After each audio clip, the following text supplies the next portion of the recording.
Alrighty, ladies and gentlemen, it's your favorite black magician here, Dark Sorcerer. I'm your host, Michael Hyson, also known as Angelus, son of Abaddon. Tonight, I'd like to discuss with you modern views of witchcraft. Now, some of you may know that I was associated with Heathen TV. Okay. Now, how should I say this? There was a lot of upheaval that went on, a lot of drama, so I kind of took a step back and just kind of did my own thing because I'm not going to get involved in drama. But tonight I had the opportunity to watch their latest video on witchcraft, pentagrams and sticks, done by Astrid. Okay. Now, a lot of what she said is true when it comes to making pentagrams, especially out of twigs and tall grass. It's always stronger when you put your own energy into the work. Just about anything you do personally makes your magic stronger. Now, the only downside that I saw to what she had posted was the fact that she left one thing out. Okay, she commented only on the four corners of the base. Okay, so when you bring up the points of the pentagram, it literally forms a pentagram. Okay, but she ended up getting all four corners, and she literally forgot about the top point. But it's okay. I mean, you consider with what she was doing, it's easy to forget about that. You know, because it's to dare, to will, to know, to keep silent. These are the things that she talked about while creating a pentagram, okay, out of twigs using yarn or twine, and then copper wiring to infuse it. But what she forgot to do is to put the top point, which is the fifth pillar, and it means to go. Okay, that is the last thing in the witch's creed, the witch's pyramid. And even though she forgot that one small corner, that one small point, I have to give her props. She did an excellent presentation on it, and she really hit the finer points and views of paganism and witchcraft. You know, not all pagans are witches, but all witches are pagans. as a post I saw earlier on Facebook in a Facebook group where I had to say that there. Again, got my favorite coffee. And one thing I've noticed about modern day witches and paganism is the fact that not everybody has the same level of knowledge these days. It's like the higher ups have all the knowledge. Yes, sorry about that. The higher ups have all the knowledge, and the acolytes really don't have anything. They only have been shown a very small amount. But that's because they're not even adepts yet. You know, so I mean they're beginning their stages. And what's interesting to note is that just because you're a part of a coven or you're a solitary practitioner, there is no baby boy. There is a lot of knowledge out there on herbalism, on witchcraft.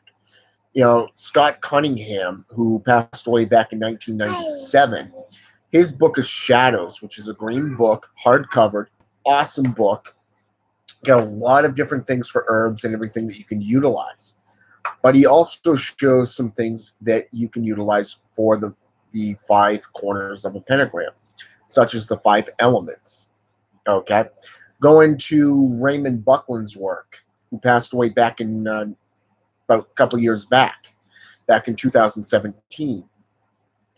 You know, his book, The Complete Book of Witchcraft, literally teaches you how to construct a lot of things, such as your own altar, be it outdoors or indoors. Okay. I believe it was page 34 to 53, if I remember correctly. But either way, it was awesome because he really gives you the diameters in his book. Now you can also go into Paul Huzon's work, the complete, the witchcraft for beginners. Okay,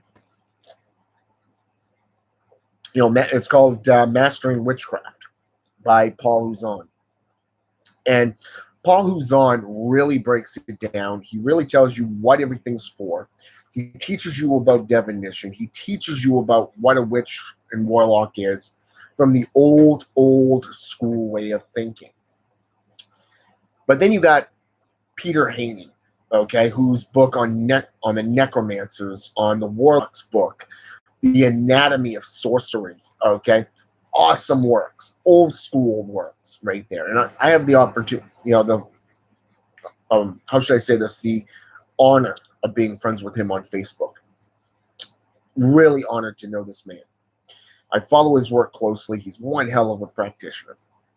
He gives a wide range of things on how to create everything from herbalism to how should I say this, oleums, powders, from the Scottish, Norwegian mannerism of witchcraft, because his family line goes all the way back into the 17th, 16th century, Scotland. And it's amazing what he's been able to reconstruct from his family line in these three grimoires. So I mean, it's not just, Astrid who's showing you how to create things through arts and crafts. I mean, anybody can go into an arts and crafts and create things out of twigs, okay, and yarn or twine, okay, or even by utilizing pottery.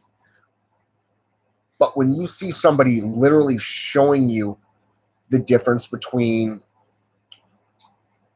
just buying something from a store and actually going out and making it yourself. Now, like I said, Astrid did an awesome job on her 20-minute video. Okay. And I think that if she had taken the time to actually do a little bit more research, kind of slow it down a little bit, and because she had about 10 minutes left on her video that she could have done, because they try to keep it around 30 minutes. Okay. Now, she could have gone into that fifth and final element, but she didn't. But like I said, outside of that minor little thing, she did an excellent job. I'm actually proud of her. So I wanted to come under here and just kind of put this down, these three works. Number one, you have The Anatomy of Sorcery. But you have the Warlock's book, and you have the Necromancers, all by Peter Haney, rather. You have Witches by Paul Huzon, or Hans Holzer, rather. Hans Holzer. You have the Complete Book of Witchcraft by Raymond Buckland. Okay, and then you got the Book of Shadows by Scott Cunningham. Okay, all these guys are excellent authors, and they're very well in depth. While they were practicing here in this realm. As a personal word, when it comes to creating things, there is a saying from the Luciferian aspects: Thelema Zapier Dietas, to will into being. Okay, to will into godhood, basically. Okay, you as the magician have the ability to create something and to bring it to life. This is what magic is. This is what sorcery is. Okay, you can manifest things by will, by thought. Okay, and I believe Frank White said it best himself. He's the founder and an elder of the Grail of the Serpents.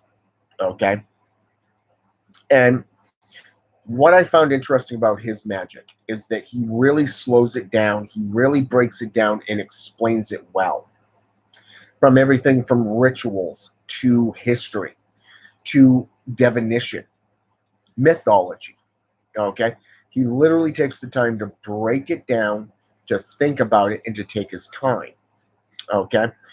Now, when I was doing things with the Heathen TV group, I was paired off with a guy by the name of Stephen Clark. Okay. Stephen gets distracted quite often. Okay. But when he and I were doing our thing for Sunday school was Satan. Okay. He and I really hit it. We kind of hit it off. Namely because of the fact that we had a lot of knowledge when it came to the Bible. And it's funny because I'm a Satanist, okay, a traditional Satanist and a necromancer, okay, whereas he's just an occultist, he's into Druidism, okay. And what's interesting to note is that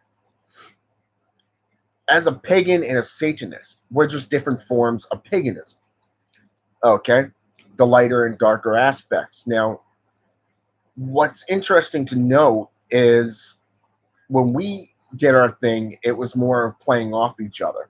It was doing it naturally and getting into the material, bringing up all these different sources. We didn't just stick to the Bible. We actually showed everything from the Quran to the Jewish Bible to the Hebrew Bible, okay, and to the Vulgate Bible. And then we went into a much older scripts such as the Dead Sea Scrolls, okay, the Munich manuscripts, okay, even history and mythology. Okay, we didn't just stick to the Bible. And I think some people have a tendency to overthink things. They have a tendency to go in and they just want to get it done because they're overstimulated. You know, they're excited to be able to do this. So they want to get in there and get out, get it done, get it over with because they want to see it on TV. Now, Astrid's not one of those individuals. I can tell you that because I've seen her work. Okay. I've had discussions with her from time to time.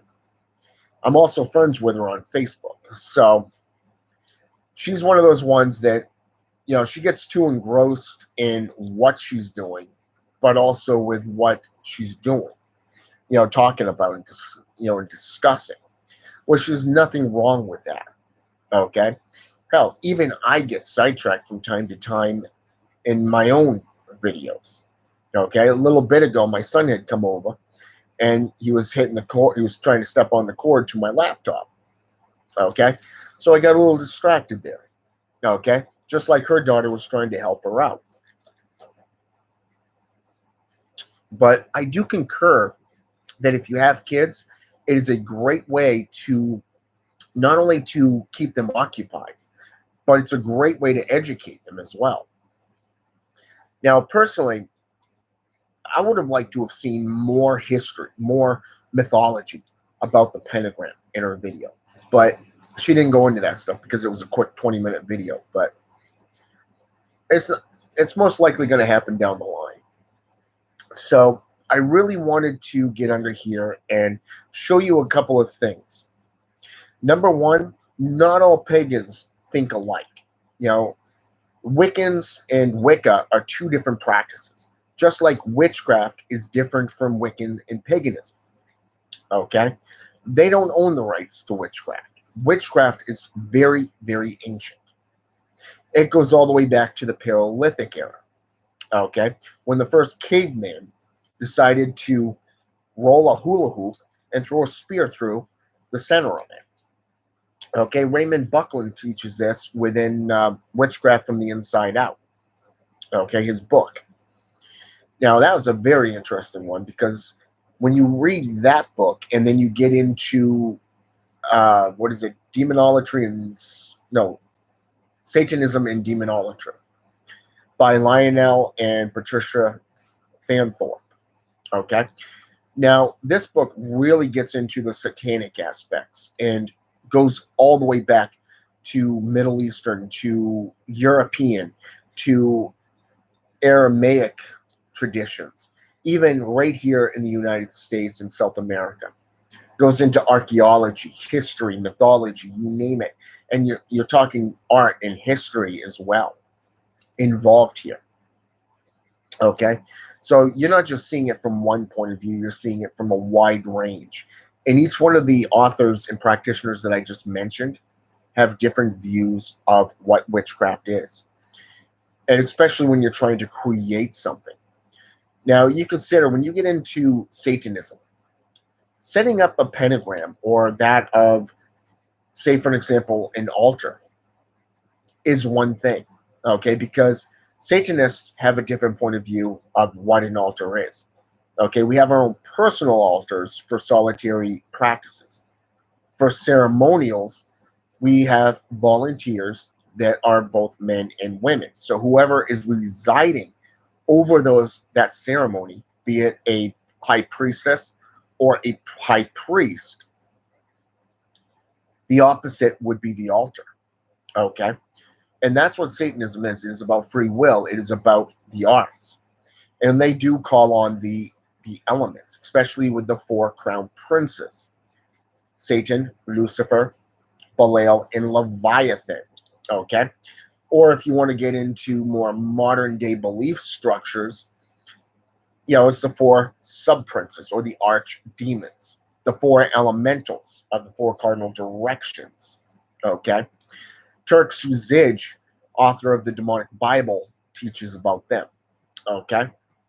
Now, in witchcraft, you also have the four cardinal directions known as the formulation of a circle, the invoking of a circle. Okay? Now, they believe that forming that circle is a rite of protection, when in reality, it is a matter of personal power. It is a circle of empowerment. It empowers your rituals, your spells.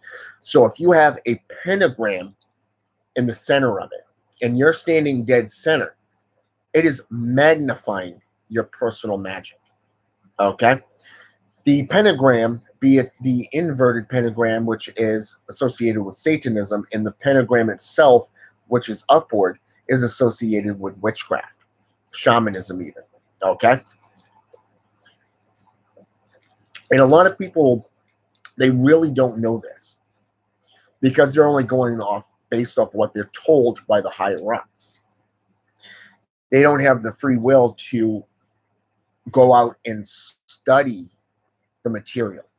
And I know a lot of people don't even have the financial benefits of going out and buying the books that I mentioned here. But the good thing is, there are apps out there where you can, like, say, for example, Script, where you can actually download every PDF just based off those. You can even go underneath Google and find a PDF format. Before I got the money to go out and buy the Warlocks book from the COS, the Church of Satan, which is the companion book for the Satanic Witch, the male counterpart, I actually found it in PDF format off Google. Okay, so you can go underneath Google and download these books. You can go underneath YouTube. 9 times out of 10, you'll be able to find a grimoire. Like, say, for an example, the Book of the Law by Aleister Crowley. Okay, the Solomantic Practices by King Saul, Solomon, the Clavicle of Solomon. Okay, the complete book of witchcraft. Okay, you can find it right underneath Google. So there's a lot of information out there and a lot of locations where you can actually go out and get this for free and listen to it. Okay, but if you want the complete works, you got to go out and get the books. Literally. So, I mean, not every sorcerer or sorceress is going to reveal everything about their practices either. The one thing I learned when I got into Palo Mayumbi is that well, between Palo Mayumbi and Voodoo, Voodoo, and Hoodooism is that not everybody is going to put their information out there. They're going to share just a little bit, a small fraction, just to whet your appetite. To get the rest, you have to become initiated. You have to become an adept of that tradition. Okay? And if you're in Palo, you got to belong to a house. So therefore, you have to choose a house that fits your personal interest. Okay? And a lot of people don't know this. Now, a lot of houses and a lot of traditions, like say coven-based, will teach you from their point of view. And if you step outside of that, that's when you get labeled and dubbed a warlock. Okay, now what is a warlock? Now, in modern day, the term warlock means oathbreaker and betrayer.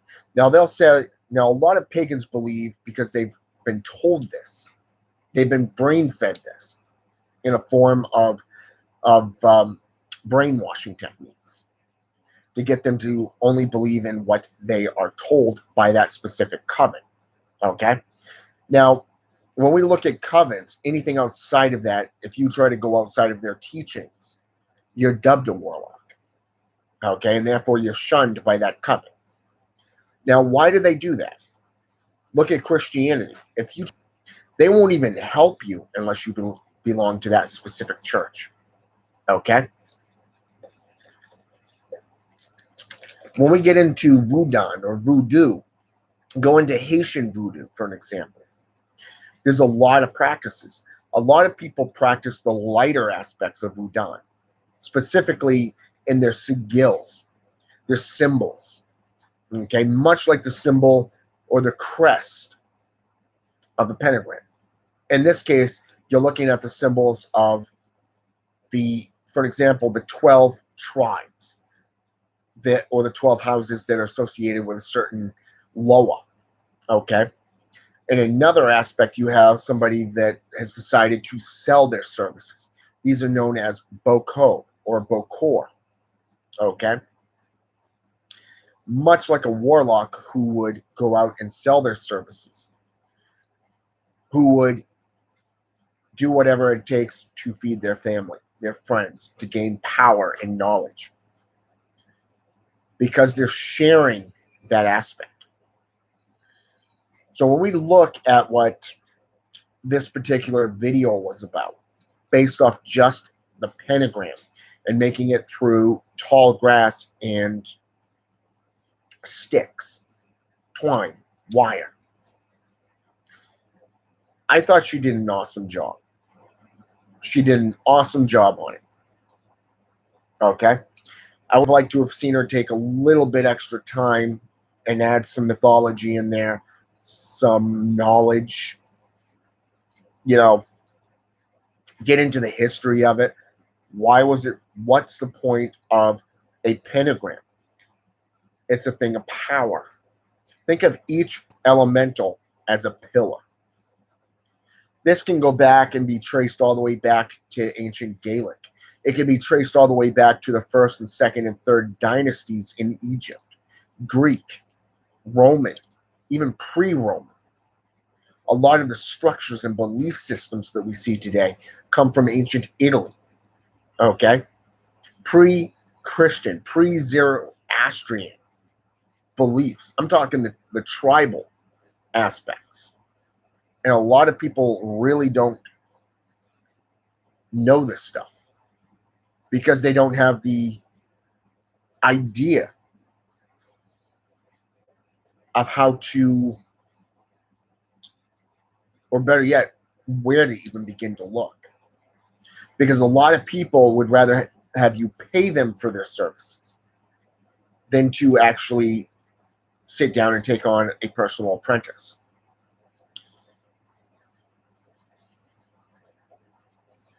Hello. I see I've attracted a friend here. Felith, Satana, Set Conjure Witch. What's going on? Not sure what you tried to post there, because it says message restricted. So But anyways, it's all good. Just saying hi back. So you see, knowing your history, knowing the geometric shapes, knowing that the pentagram could be traced all the way back to the 7 forbidden arts, okay, of necromancy. Look at the old necromantic scriptures, such as the Munich manuscripts. Just for an example, shows a priest of a church or somebody selling their souls, a necromancer standing in the middle of a pentagram within a circle. Shows a triangle, which is geometry, right in front, with a bag of smelly herbs. The spirit manifestation right there in that triangle. That's why it's called a triangle of evocation. Okay. Now, to master the pentagram, you must master each pillar. Now, depending on what faith, religion, or tradition you're in, has a different concept of what it is to master it. Mastering water, mastering fire, mastering earth, mastering air, and finally, mastering spirit. Okay? This is how you rise up the ranks. Knowledge is power. Okay? So really check into this stuff for yourselves. I can guide you to the material. I can tell you what books to go get, but I'm not going to do the work for you. Okay?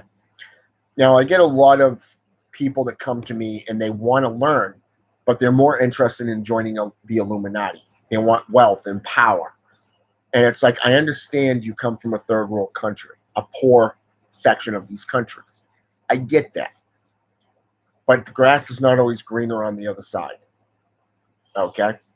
But you got the wrong idea of what Satanism is. You got the wrong idea of what the practices are about.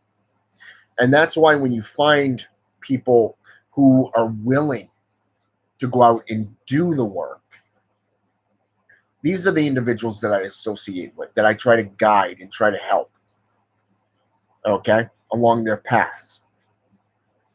You know, Astrid, I don't know how long she's actually been a practitioner, but she has a lot of knowledge.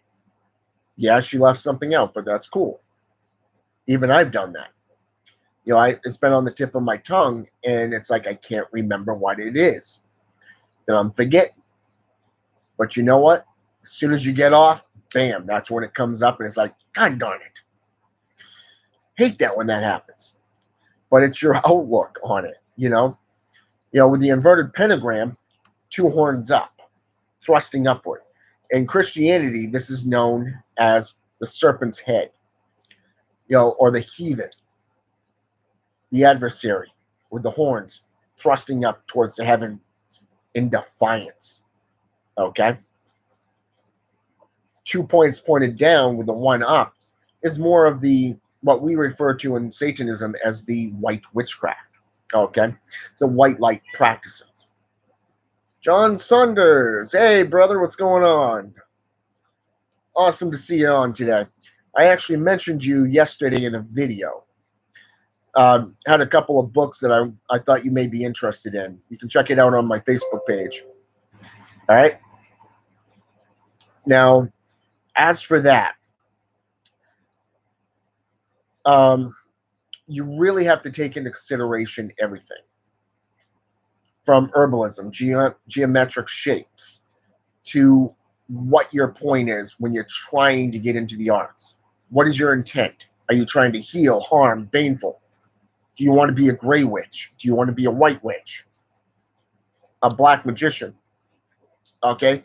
Obviously, myself and John here are black magicians all the way. We're Satanists all the way. Okay? We've chosen our path because it fits us perfectly. It's who we are. We breathe it, we eat it, we walk it, and we've got no issues with it. All right? So take all this into consideration. Definitely check out Astrid's page. And really get into the history and the mythology. All right? And I'll do another video down the road. I'm going to try to do more live videos on YouTube. I haven't had that much time lately to actually get on here, so I've only been doing them on Facebook. But I'm going to start doing them more on YouTube. So keep a look for future videos. If you have any questions, feel free to message me either here on Messenger, Facebook, type thing. I just got to remember that there's another page to Messenger. Sometimes it's days before I realize, oh, somebody's been trying to get in touch with me, and I have to go underneath, that little thing there, and then go underneath,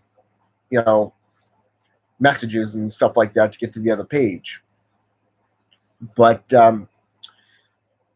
don't cry over spilled milk, though. But because of the fact that I will get to you, I try to live by 2 rules. 1, always make yourself available to the public, which is number 2. And my most highest law that I try to walk by is whenever I preach, always back it up. Okay, so right there, you have always back up what you preach and always make yourself available to the public. So with this video, I hope it's been educational. I hope it's been enlightening. I hope you go out and get the references to these books that I've mentioned. And until next time, this Dark Sorcerer is out.